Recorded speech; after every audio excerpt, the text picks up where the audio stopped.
एक गांव में एक मोटा साहूकार रहता था। वो बहुत आलसी और बेईमान था। दिन भर अपनी दुकान पर बैठा नौकरों पर हुक्म चलाता और ग्राहकों को सामान को कम तौल के देता।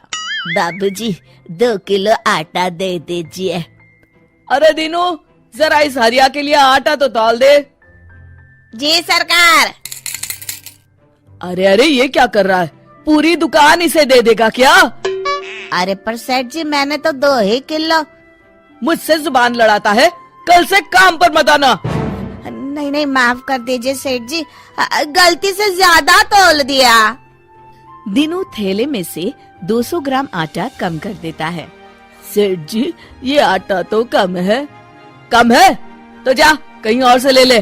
कैसे कैसे फटीचर आ जाते हैं मुझे नाप तोल समझाने। पर आप तो जानते हैं सेठ जी, इस गांव में सिर्फ एक आपकी ही तो दुकान है। हम गरीबों पर दया करिए, बड़ी मेहनत के पैसे लेकर आए हैं। अरे तो मेरा आटा क्या मुफ्त का है? लेना है तो ले, वरना चलता बंद है। हरिया आटे की थैली उठाकर दुखी मन से चुपचाप वहाँ से चला जाता है। अगले दिन विजय अपने कमरे में बैठा है। अरे मोहन, तुम आओ आओ। भाग्यवान, सुनती हो? मेरा बचपन का सखा आया है। जरा जल्दी से बढ़िया भोजन का प्रबंध करो।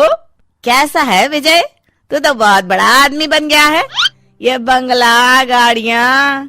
अरे बस, सब दिमाग का खेल है। तेरी सुनारी की दुकान कैसी चल रही है? बस मित्र, सुख से रोटी की व्यवस्था हो जाती है। अरे थोड़ी बुद्धि लगा तो रोटी के साथ साथ नोटों की भी व्यवस्था हो जाएगी। क्या मतलब? मतलब ये कि पूरे गांव में सिर्फ एक तेरी ही सोने चांदी की दुकान है। अगर तू थोड़े नुकसान में भी लोगों को सामान देगा तो उन्हें तो लेना ही पड़ेगा ना, वरना बार बार खरीदारी करने शहर जाना पड़ेगा। तो तू ज्यादा कीमत में कम सामान दिया कर।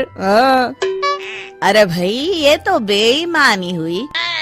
अरे तो तू ईमानदारी से कौन सा कलेक्टर बन गया? हाँ, ये देख, जरा सी बेईमानी ने मेरे घर का नक्शा ही बदल दिया। नहीं नहीं मित्र, ऐसे पैसे तो आ भी जाएंगे तो साथ में बददुआ लेकर आएंगे। किसी की मेहनत की कमाई को मैं ऐसे बेईमानी से नहीं हड़प सकता। तो अपने ईमान की चटनी बना और जिंदगी भर उससे रूखी रोटी खा।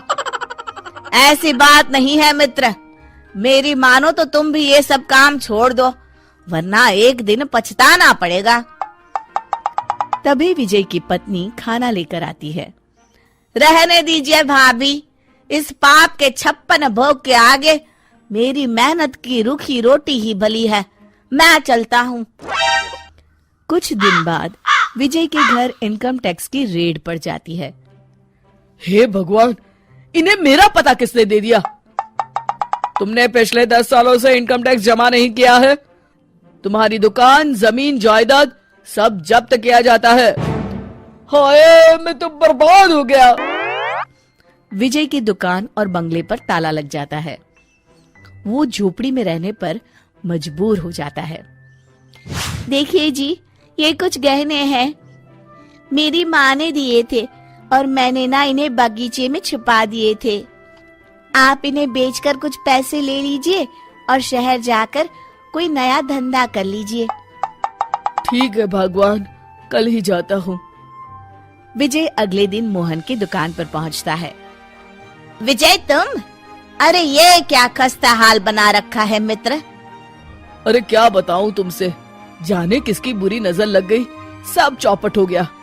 खैर, ये कुछ गहने हैं, 8-9 तोला सोना होगा। मुझे इसके बदले पैसे दे दो, कुछ नया इंतजाम करता हूँ। वो तो ठीक है, पर मैं तुम्हें 5 तोले के ही पैसे दूंगा। क्या? तुम्ही ने तो सिखाया है मित्र।